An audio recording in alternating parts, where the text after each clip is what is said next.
नमस्कार, मैं अभिषेक राज, CEO founder इजीवे global. दोस्तों, संडे सवाल में आप सभी का स्वागत है। इस एपिसोड में हम आपके सवालों का जवाब देते हैं। अगर आपके पास भी कोई कंफ्यूजन है, कोई सवाल है, कोई समस्या है, तो आप इस एपिसोड में कमेंट कर सकते हैं। कमेंट करने का तरीका कुछ इस तरह से यहाँ पे बताया गया है। अगर आप इस फॉर्मेट में कमेंट करते हैं तो आपके सवालों का जवाब हम अगले संडे को संडे सवाल में जरूर देने का प्रयास करेंगे। सबसे पहले अपना नाम लिखना है, इसके बाद ट्रेड का नाम लिखना है और अपने राज्य का नाम लिखना है, और इसके बाद आप क्वेश्चंस टाइप करके कमेंट कर सकते हैं। ठीक है, तो चलिए शुरुआत करते हैं। आज का जो पहला सवाल है मेरे सामने, वो आपके स्क्रीन पर दिख रहा होगा। विजय कुमार, इनका ट्रेड फिटर है और बिहार गोपालगंज से है। इस तरह के फॉर्मेट में आपको कमेंट करना होगा। इनका सवाल ये है कि सर, मैं फिटर 2021-23 वाला स्टूडेंट हूं। मेरा अभी फर्स्ट ईयर का एग्जाम हुआ है। ठीक है, फर्स्ट ईयर बाकी है। क्या मैं रेलवे ग्रुप सी के एग्जाम की तैयारी शुरू करना चाहिए या नहीं? इनका सवाल बेहद ही अच्छा है और आप लोग भी ध्यान रखेंगे, बहुत सारे ऐसे सवाल आपके होते हैं जो इन्हीं सारे सवालों के बीच में आपका भी जवाब मिल जाता है। तो ऐसे में पूरे वीडियो को स्टार्टिंग से लास्ट तक देखेंगे तो बहुत सारा चीज आपको सीखने को मिलेगा, बहुत सारी जानकारी भी आपको मिलेगा।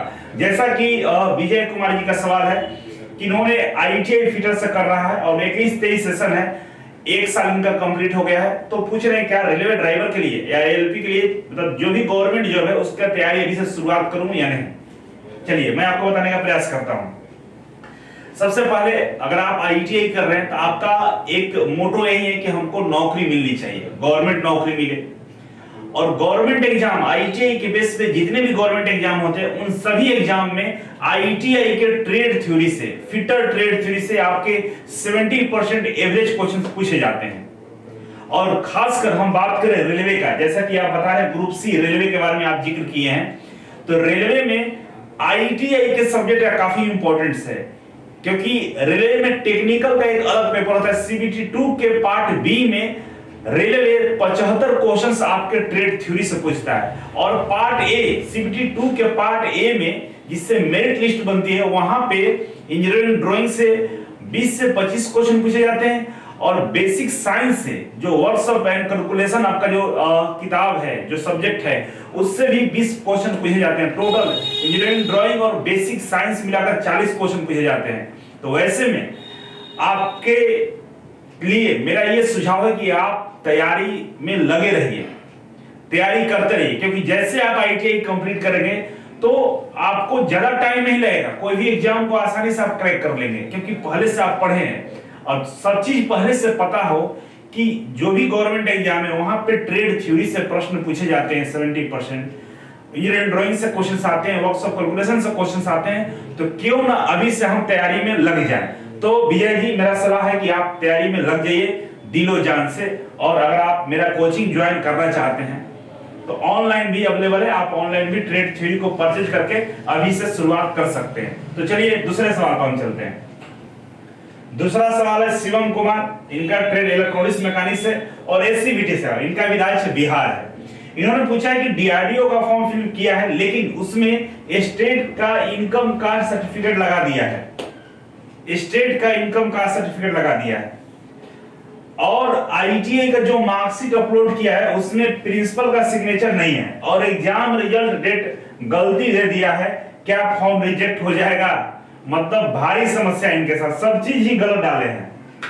अब आप लोग कमेंट कीजिएगा इस सवाल के पे कि क्या इनका फॉर्म रिजेक्ट होगा कि नहीं, और रिजेक्ट क्यों नहीं होना चाहिए, कारण बताओ। नोटिस आपके पास भेजा जाना चाहिए कि आप एक मिस्टेक नहीं, लगभग 4-5 मिस्टेक किए हैं। अब बताइए, आप लिखे हैं कि एग्जाम डेट का जो रिजल्ट था वो भी गलत डाल दिया है, आपके मार्कशीट पे प्रिंसिपल का सिग्नेचर नहीं चाहिए, वो चलेगा, उससे कोई दिक्कत नहीं है, क्योंकि डीजीटी ने अलाउ कर दिया है कि प्रिंसिपल के सिग्नेचर की कोई जरूरत नहीं है। आप नेट से मार्कशीट को डाउनलोड कर सकते हैं और वो वेरीफाइड है, ये तो कोई दिक्कत नहीं है। दूसरा है कि इनकम सर्टिफिकेट जो है, जो कास्ट सर्टिफिकेट है, वो स्टेट वाला लगा है। तो जब से आप लोग आईटीआई करते हैं उस दिन से, जब आईटीआई कंप्लीट हो गया, जब आप कॉम्पिटिटिव एग्जाम की तैयारी में लग जाते हैं, प्रतियोगी परीक्षाओं की तैयारी में लग जाते हैं, तो अपना डॉक्यूमेंट्स को रेडी रखिए। जैसे कास्ट सर्टिफिकेट और ओबीसी, ये दोनों में डिफरेंस होता है जो आपको पता ही नहीं होता है। जो कास्ट सर्टिफिकेट होता है ना, वो केवल और केवल राज्य के लिए वैलिड होता है, और ओबीसी का मतलब ये होता है कि भारत सरकार द्वारा केंद्र की जितनी भी भर्तियां आती है उसमें अगर आप आरक्षण चाहते हैं तो आपको ओबीसी सर्टिफिकेट या एससी सर्टिफिकेट या ईडब्ल्यूएस सर्टिफिकेट जो होते हैं वो केंद्र सरकार के फॉर्मेट के अनुसार बनाना पड़ता है। तो आपने यहाँ पे स्टेट वाला अप्लाई कर दिया है। तो देखिए मेरा यहाँ पे ओपिनियन ये है कि आपका फॉर्म तो रिजेक्ट होने के चांस बेहद कम है, फॉर्म रिजेक्ट नहीं होगा, लेकिन थोड़ा सा समस्या आएगा डॉक्यूमेंट वेरिफिकेशन में, क्योंकि आपने जो गलती किया है उस गलती के लिए वहां पर आपसे सवाल पूछे जाएंगे। तो आप एक एफिडेविट बनवा लीजिएगा वकील से, और आप वहां पर बता सकते हैं कि जो साइबर कैफे वाला है उनका तरफ से मिस्टेक किया गया है। मिस्टेक होता है फॉर्म में, कोई बड़ी बात नहीं है। तो फॉर्म रिजेक्ट होने के चांस कम है, लेकिन नेक्स्ट टाइम से अगले बार से आप ध्यान रखेंगे, क्योंकि डीआरडीओ जैसे बेहद ही सेंसिटिव डिपार्टमेंट है, मिनिस्ट्री ऑफ डिफेंस का है, और यहाँ पे आप मिस्टेक करेंगे, गलती करेंगे तो यहाँ ये लोग बहुत ही सख्त कदम उठाते हैं, आपका रिजेक्ट भी कर सकते हैं, लेकिन चांस बेहद कम है रिजेक्ट होने का। ठीक है, नेक्स्ट सवाल में हम चलेंगे। नेक्स्ट सवाल है सीमा, इलेक्ट्रीशियन ट्रेड है, यूपी से है।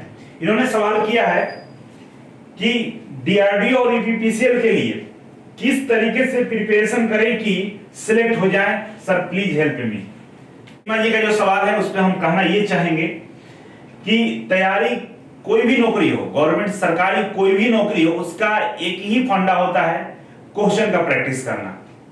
जितना आप क्वेश्चन का प्रैक्टिस करेंगे उतने आप करीब पहुंचेंगे सफलता के, क्योंकि कोई भी लड़ाई हो, कोई भी लक्ष्य हो, हर लक्ष्य के पीछे उस एक मेन मोटो देखा जाता है, कहां हम चोट करेंगे तो हमें वो सफलता मिलेगी।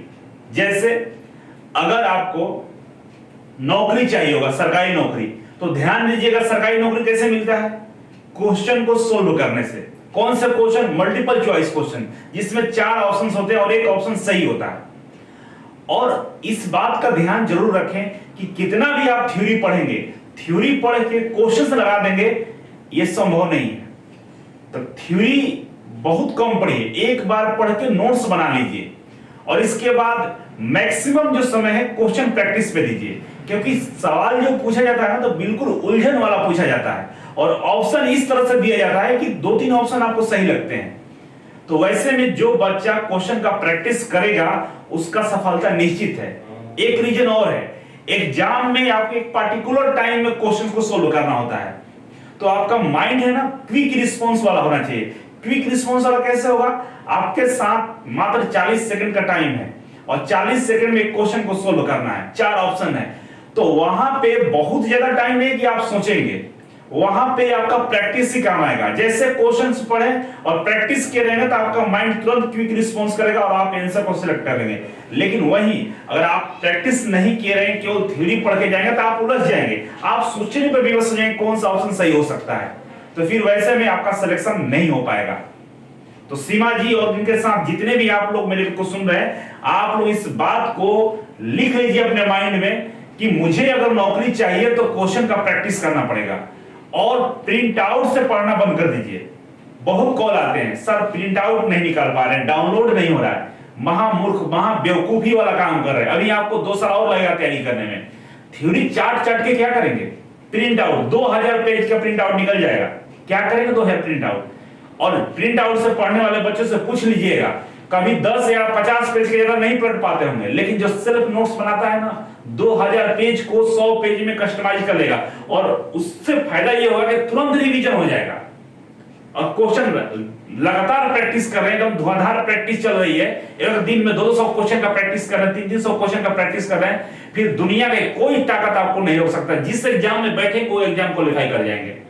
और इजी वे कोचिंग का जो 5000 क्वेश्चंस बैंक है, निश्चित तौर पे वो आपके लिए काफी हेल्पफुल है। अगर आप उसे प्रैक्टिस कर लेते हैं तो मुझे नहीं लगता है कि उससे कोई बड़ी बात होगी नौकरी लेना, क्योंकि ये बिल्कुल टेस्टेड है। बहुत सारे बच्चे उसी क्वेश्चन का प्रैक्टिस करके नौकरी लिए हुए हैं। बस जिस दिन आप एक क्वेश्चन को 10 बार प्रैक्टिस कर लेंगे, नौकरी नहीं ज्वाइनिंग लेटर आपके घर पे पहुंच जाएगा। इस बात को याद रखिएगा। बाकी सीमा जी 2 एग्जाम है, और आप इस तरह से पढ़िए कि दिखा दीजिए आसपास मोहल्ले में जो लड़कियां होंगी ना, उनका आइकन बनिए, उनका आदर्श बन जाइए आप कि आपने भी कुछ किया है। छोटा सा काम है, 5000 क्वेश्चन को प्रैक्टिस करना है 10 बार, बस नौकरी मिल गया, यही सफलता का राज है और कुछ नहीं है। और ये कोई बताता नहीं है, कोई कोचिंग वाले नहीं बताते हैं। दोनों का सिलेबस लगभग टेक्निकल कॉमन है। मैथ रीजनिंग, इसमें रीजनिंग आता है, वो रीजनिंग डीआरडीओ भी पूछेगा, कॉमन है, केवल मैथ एक्स्ट्रा आपको डीआरडीओ के लिए पढ़ना है। और चाहिएगा तो कुछ भी गेम को चेंज कर सकते हैं। तो 5000 क्वेश्चन को 10 बार प्रैक्टिस करने का अपने अंदर वो जुनून लाइए और नौकरी ज्वाइनिंग लेटर अपने घर पे बुला लीजिए। नेम है अवनीश पाल, फिटर से हैं, उत्तर प्रदेश से हैं। इनका सवाल ये है कि सर ग्रुप डी की नई भर्ती कब तक आएगी और कितने लोग आईटीआई छात्र होंगे अभी तक 1990 से 2022 तक। तो भाई हम वित्त मंत्रालय के सचिव दिख रहे हैं आपको। ये डेटा जो मैं 1990 से 2022 तक कितने छात्र होंगे, क्या होंगे। और पहली बात ग्रुप डी के जहां नाम से तो मेरा पारा गर्म हो जाता है, बहुत हाइपर हो जाता है माइंड। हम पसंद नहीं करते ग्रुप डी, कोई आईडी वाला लिख देता है। मतलब अगर सोच भी रहे तो ग्रुप डी क्यों सोच रहे हैं यार? सोच रहे हैं तो इसरो सोचिए, डीआरडीओ सोचिए, ग्रुप सी तो कम से कम सोच सकते हैं ना, रेलवे ड्राइव और एएलपी सोचिए। ये ग्रुप डी ही सोच क्यों रहे हैं, हमको समझ में नहीं आता है। अगर सोचना है तो सोचने में क्या जाता है, किसी के बाप का क्या जाता है सोचने में। सोचिए कि हम मेरे पास मर्सिडीज हो, सफारी हो, क्यों सोचेंगे मेरे पास 800 हो, क्यों ऑल्टो कार के बारे में सोचेंगे। तो ये सोच ही निकाल लीजिए। और दूसरी बात, ग्रुप डी की अगर आप तैयारी का जज्बात अपने अंदर रखते हैं तो बहुत काबिल तारीफ है, क्योंकि ग्रुप डी में नॉन टेक्निकल प्रश्न आते हैं और जिसमें एक होता है जीके जीएस, जनरल साइंस और जनरल नॉलेज, उसमें 7 सब्जेक्ट होता है, काउंट कर लीजिए, हम गिनवा रहे हैं। फिजिक्स, केमिस्ट्री, बायोलॉजी 3 हो गया, हिस्ट्री, ज्योग्राफी और कॉन्स्टिट्यूशन 6 हो गया, करंट अफेयर 7 हो गया। और इतना सब्जेक्ट पढ़ेंगे तब जाकर ग्रुप डी क्वालिफाई कर सकते हैं। इसके बाद मैथ और रीजनिंग और 2 ऐड कर लीजिए, 9 सब्जेक्ट हो गया। और एलपी लोको पायलट में मात्र 3 से 4 सब्जेक्ट पढ़ के नौकरी ले सकते हैं, मैथ, रीजनिंग और टेक्निकल, नौकरी मिल जाएगा। और इस यहां तो पता भी है कि टेक्निकल का एनसीईआरटी का सिलेबस है, 5000 क्वेश्चन से नौकरी मिल जाता है। मैथ रीजनिंग जो ग्रुप डी के लिए पढ़ेंगे, यहां पे ग्रुप सी में पढ़ लीजिए। जनरल जीके जीएस उसमें उतना मायने नहीं रखता है, थोड़ा बहुत पढ़ेंगे निकल जाएगा, क्योंकि सीबीटी 1 में जो मैथ, रीजनिंग और जीके जीएस पूछता है उसका कट ऑफ 40 के आसपास होता है, और नॉर्मली आप क्वालिफाई कर जाएंगे। सीबीटी 2 में सारा गेम टेक्निकल का है। तो मेरे ख्याल से आप इस विचार को बदलिए, ग्रुप सी पर फाइट कीजिए। और ग्रुप डी निकालने के 10 बात रखते हैं तो ग्रुप सी तो आसानी से निकल जाएगा। आप उससे 50% कम मेहनत करके ग्रुप सी, एएलपी और टेक्नीशियन की जॉब ले सकते हैं। इस बात को विश्वास कीजिए, सिलेबस को सही से चेक कीजिए। बाकी आपके ख्याल के लिए मैं बता दूं, ग्रुप डी की भर्ती 2024 से पहले आ जाएगी। और डेटा की बात करें तो 1990 से 2022 तक अभी तक ऐसा डेटा की जरूरत नहीं है आपको एक सीट चाहिए। आप इस बात का ध्यान है कि मुझे 80%, 70% नंबर लाना है और नौकरी लेना है, बस। सीट से मतलब नहीं है, लोगों से मतलब नहीं है, क्योंकि सियार के झुंड में एक शेर ही अकेला काफी होता है। झुंड और भीड़ से मत समझिए, कुछ नहीं होता है। उस भीड़ में, उस झुंड में बहुत कम बच्चे होते हैं जिसके जो प्रैक्टिस करके जाते हैं, जो कोशिश को करने का जज्बात रखते हैं। भीड़ होती है, भीड़ से मतलब नहीं है। भीड़ से आगे निकलना बहुत मुश्किल काम नहीं है, प्रैक्टिस की काम है। आप प्रैक्टिस कर रहे हैं तो भीड़ आपके लिए कोई मायने नहीं रखता है, आसानी से नौकरी ले सकते हैं। नेक्स्ट सवाल है हमारे सामने अन्नपूर्णा और ये इलेक्ट्रॉनिक्स से, यूपी से। मैडम का सवाल ये है कि यूपी इंस्ट्रक्टर का एग्जाम कब तक होगा सर। और यूपी इंस्ट्रक्टर का एग्जाम के लिए तो हम अगर कुछ बोल देंगे तो पूरा बवाल मच जाता है, ट्विटर पे गाली देना शुरू कर देते हैं लोग। क्योंकि जो यूपी में जो पेट वाले बच्चे हैं ना, वो पेट का एग्जाम दे दिए हैं, उनको कुछ भी सुनना पसंद नहीं है नौकरी के अलावा।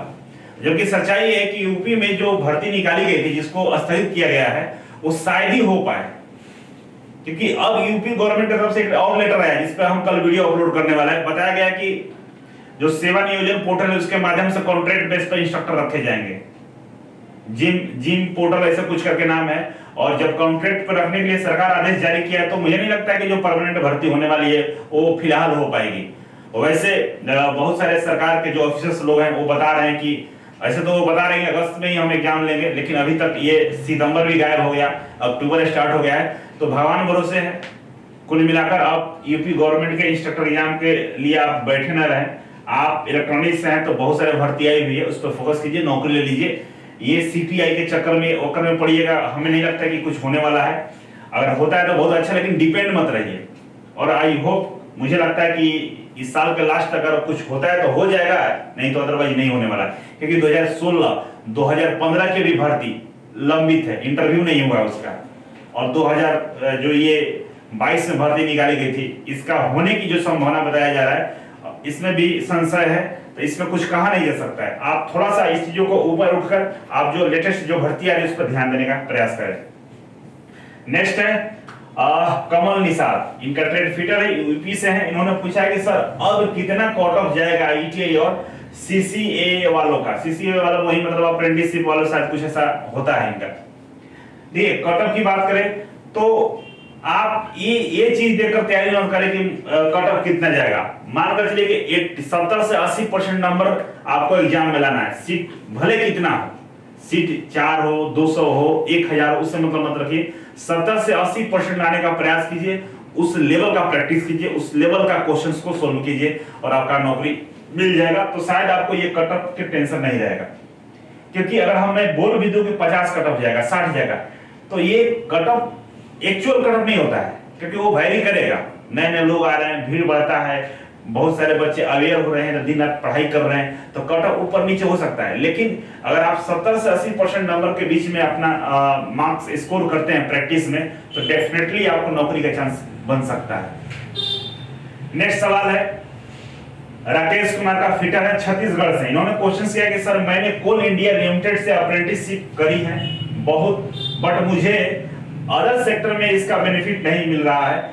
कोल इंडिया में कब तक वैकेंसी आएगा सर प्लीज। देखिए मैं बार बार चिल्ला चिल्लाकर अप्रेंटिसशिप के लिए बोलता हूं कि भाई अप्रेंटिसशिप लॉलीपॉप है।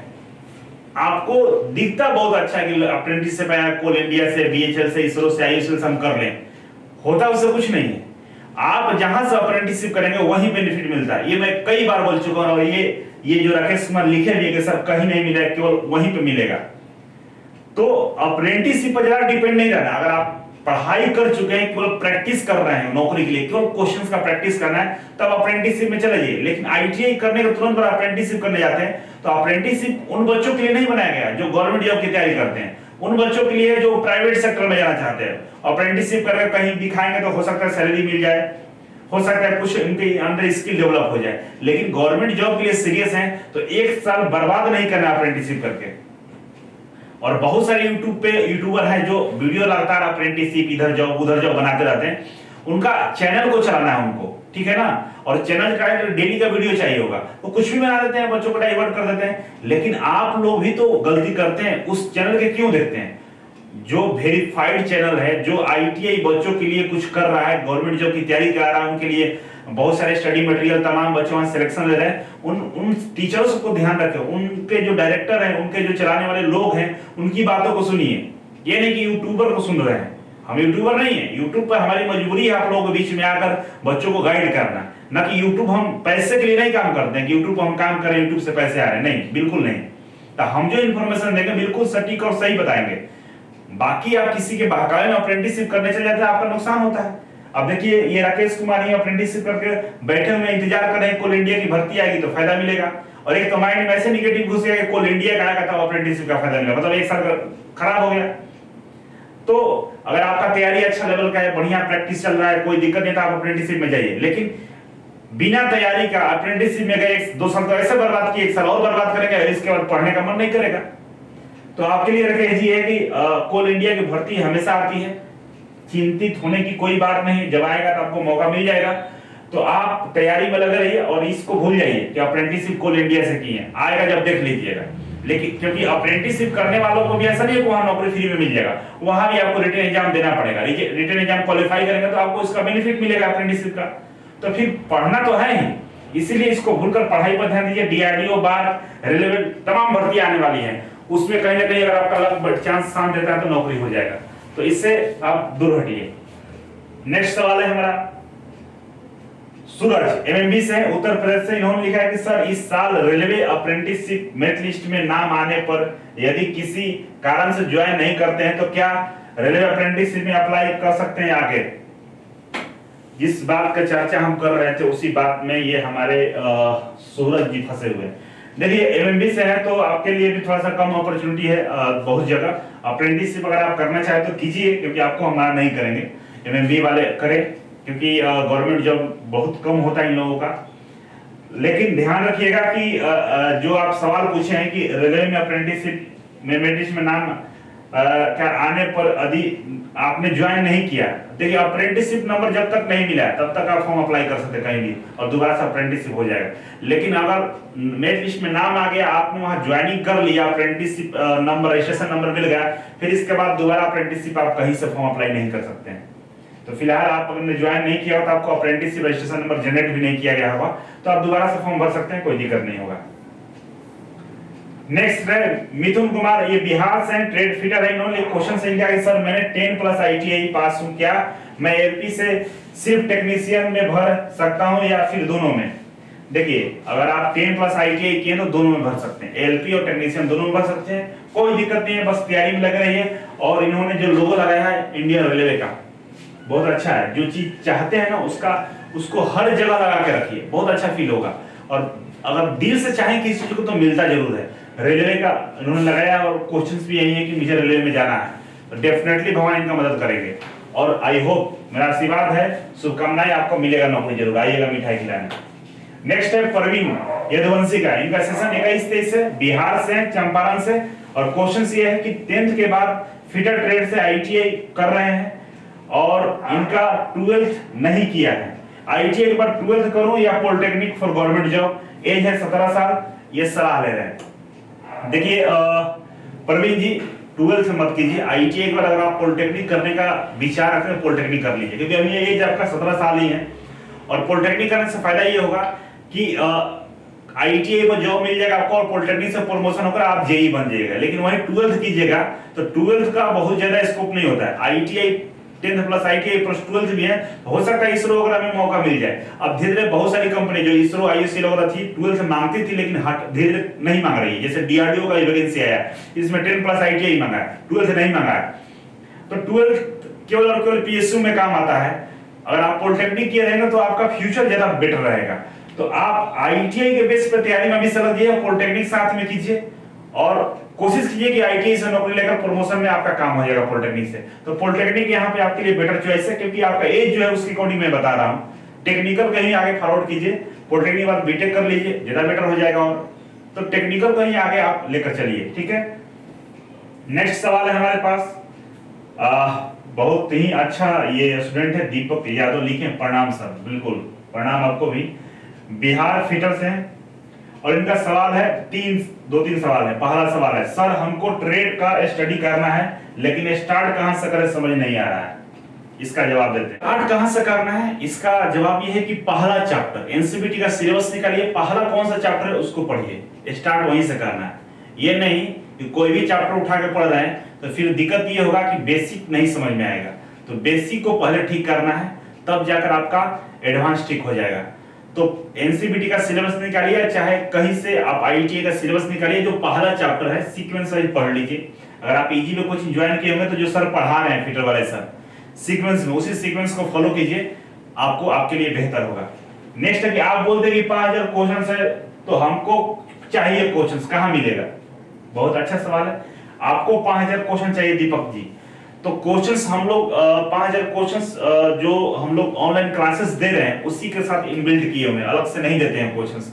लेकिन पूरी प्लानिंग चल रही है कि अलग से क्वेश्चंस हम आप लोगों के लिए लाएं। तो ये नवंबर में हमारी पूरी प्लानिंग है कि 5000 क्वेश्चंस बैंक हम लॉन्च करेंगे और विथ वीडियो सोल्यूशन। क्वेश्चन तो रेडी है लेकिन वीडियो सोल्यूशन रेडी नहीं है, इस वजह से हम लॉन्च नहीं कर रहे हैं। क्लासरूम में क्या होता है कि हम लोग क्लासरूम में ही सारे क्वेश्चंस को करवा देते हैं, इसके लिए अलग से वीडियो नहीं बनाना पड़ता है। लेकिन केवल क्वेश्चंस बैंक अगर हम लॉन्च करेंगे तो साथ में वीडियो सॉल्यूशन भी चाहिए, और उसी वीडियो सॉल्यूशन में हम लोग काम कर रहे हैं। तो नवंबर के फर्स्ट वीक तक मेरा टारगेट है कि 5000 क्वेश्चंस बैंक को लॉन्च कर दे, 5000 प्लस रहेगा, और उसको ढंग से आप तैयारी कर लेंगे तो सचमुच नौकरी आपके कदमों में होगी, बहुत जल्द सफलता मिल सकता है। नेक्स्ट इन्हीं का सवाल है, basic science and engineering drawing कहां से पढ़ें? बेसिक साइंस और इंजीनियरिंग ड्राइंग LP के लिए, रेलवे लोको पैड के लिए पढ़ना चाहते हो तो मेरे हिसाब से अभी तक तो बहुत सारा चीज हम नहीं देखे कि जिसको हम सजेस्ट करें। मैं अपने आप को बताना चाहूंगा कि ड्राइंग और बेसिक साइंस हम पढ़ाने वाले हैं LP के लिए, तो नवंबर में इसका हम शुरुआत कर देंगे।